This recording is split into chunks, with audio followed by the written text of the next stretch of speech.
Kalau dari gambaran usaha vanili ini, itu pasti sangatlah pasti akan profit.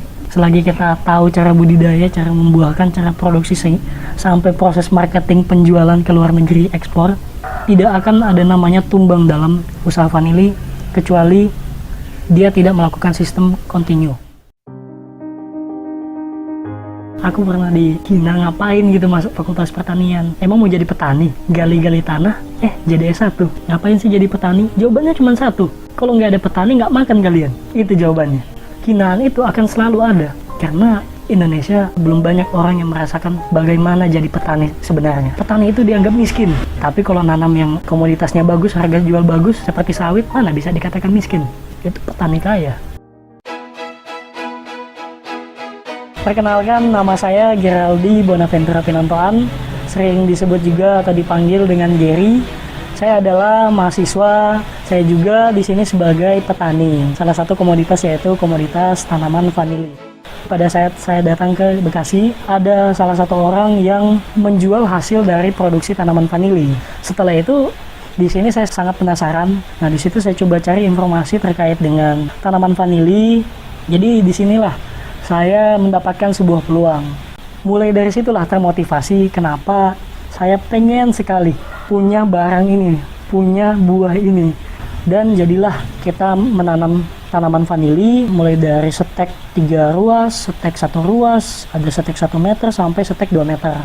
Terus di situ kita sambil memikirkan bagaimana caranya berbudidaya vanili yang tepat dan benar.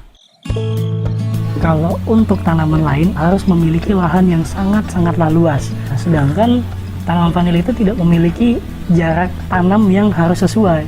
Dan itu saya buktikan sendiri bahwa dengan jarak sekitar 10 cm itu bisa ditanam. Sehingga saya berpikir bahwa lahan dengan 8x4 yang saya dapatkan itu bisa menanam ratusan pohon vanili. Itulah kenapa saya mau budidaya tanaman vanili, karena vanili itu memang satu, tanaman mahal, yang kedua jarang ada petaninya, yang ketiga di Jogja jarang, bukan jarang, malah nggak ada. Nah, itu saya coba buktikan, ternyata tanam vanili itu di Jogja bisa. Nah, disitulah kita lanjut untuk tetap menanam vanili. Di kebun kami itu sangat tidak luas. Dari lahan itu sekitar 8x4 itu kita punya 1000 meter tanaman vanili. 1000 meter itu udah kalkulasi semua, diestimasikan. Tapi kalau misalkan kita hitung secara tanaman itu ada sekitar 500-an. Taruhlah kita harga koper vanili ketika udah siap jual itu adalah 5 juta. Itu adalah harga dimana kita bisa ekspor. Satu tanaman itu bisa menghasilkan, kita estimasikan adalah 1 kilo. Kita punya itu ada sekitar 500 pohon. Berarti 500 kilo dikali dengan 5 juta berapa? 5 kali 5 lah, 2,5 M. Di mana ada kemauan, di situ pasti akan ada jalan. Jadi ketika aku mau kumpulkan niat mau aja, itu pasti jalan.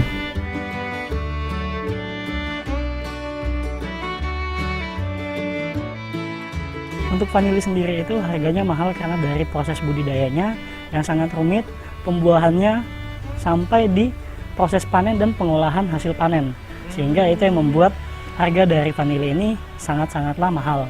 Dan tanaman vanili sendiri ini adalah satu family atau satu keluarga dengan anggrek, dimana ini penyebutannya juga adalah orchid. Ini ditemukan oleh Andrews di kota Meksiko, sehingga dinamakanlah vanili ini sebagai vanili Andrews. Kalau di Indonesia sendiri mungkin beberapa yang pernah saya survei itu mungkin di daerah Sleman, tapi daerah pegunungan. Setelah itu mungkin ada Temanggung juga bisa tuh. Itu ada Samigaluh. Nah, Samigaluh juga itu sangat cocok dan bagus cuacanya untuk penanaman tanaman vanili. Suhunya itu mungkin sekitar 26 sampai 28 derajat Celcius. Berarti daerah dingin ya? Betul. Kalau daerah panas bisa nggak? Sebenarnya bisa-bisa saja. Nanti di pengaturan suhu itu kita bisa setel. Mungkin kita akan menggunakan seperti paranet untuk peneduhnya. Mungkin seperti ini kan 75%. Nanti bisa menggunakan sekitar 80% sampai 85% seperti itu. Untuk tanaman vanili sendiri itu lebih sukanya tanah yang gembur. Ketika kita pegang dan kita remasnya, itu tidak menyerupai seperti tanah liat. itu yang paling disuka sama tanaman vanili. Nah, karena kalau mau dibilang tanaman vanili ini adalah tanaman yang batangnya itu mengandung cairan atau air seperti itu. Nah, apalagi akarnya. Akarnya ini pasti inginnya itu tanah yang memang benar-benar luang untuk dimasuki oleh akar ini untuk mencari makan seperti itu. Untuk cara nanamnya sendiri itu ada 2 teknik. Yang pertama itu dikenain tanah, jadi di atas tanah, tidak ditanam. Setelah itu yang kedua ada ditancapkan ke dalam tanah. Untuk kelebihan dari tidak tancap ke dalam tanah itu sendiri tidak rentan terkena fusarium atau jamur seperti itu, karena tanaman vanili ini rentan sekali kena jamur, apalagi dengan cuaca atau iklim yang sangat ekstrem untuk musim penghujannya seperti itu. Kekurangannya untuk proses akarnya menuju ke tanah itu sangatlah lambat, tapi dari segi kematian itu sangat kecil. Oke, untuk cara pembuahannya itu yang baik dan benar adalah dengan kita mengambil dari pas dibelokkan di atas ini, pas dibelokkan di atas. Nah, untuk itu kita ambil yang menuju ke pucuk. Nah, kita ambil itu dan kita akan gantung selama 3 hari. Setelah itu kita akan melihat perubahan warna yang ada di dalam atau di tanaman vanili ini. Nah, ketika dia sudah berubah warna dan ada seperti kuning-kuning di daunnya, setelah itu batangnya juga itu sudah mulai keriput sedikit. Nanti di sini kita akan menanam kembali tanaman tersebut ke dalam tanah atau di atasnya saja, sehingga dia akan memunculkan bakal bunga dan juga bakal buah ke depannya seperti itu. Jadi tinggal ditanam saja atau diatasin di tanah. Setelah itu dibiarkan saja sampai dia akan berbunga seperti itu. Untuk proses pembungaannya itu mulai dari kita tanam lagi, itu memiliki waktu yang sangat lama, mungkin sekitar 1 sampai 3 bulan. Jadi tergantung lagi dari kondisi tanah dan juga cara pembungaan yang baik dan benar. Oke, jadi ini adalah ciri-ciri dari dimana tanaman vanili itu sudah berbunga seperti itu. Nah, ini adalah bakal calon bunga yang akan menjadi bunga dan akan kita polinasi untuk menjadikan buah. Ciri-ciri yang pertama itu adalah daunnya. Di sini adalah daun itu sudah memiliki banyak cabang. Jadi ini ada 1, 2, 3, 4. Nah, ini sudah sampai 4. Ini adalah ciri-ciri di mana ini adalah pertanda bahwa ini adalah bunga.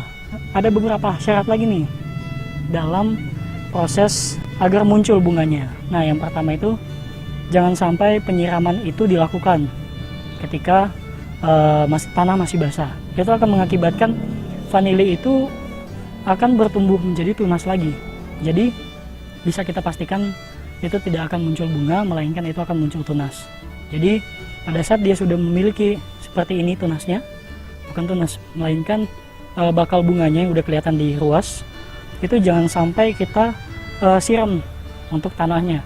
Biarkan saja dia akan tumbuh secara alamiah. Kalau dia disiram dan masih banyak curah hujan, masih banyak penyiraman pada tanah, itu akan mengakibatkan menjadi tunas lagi dan dia akan bertumbuh menjadi tanaman vanili lagi, bukan buah seperti itu.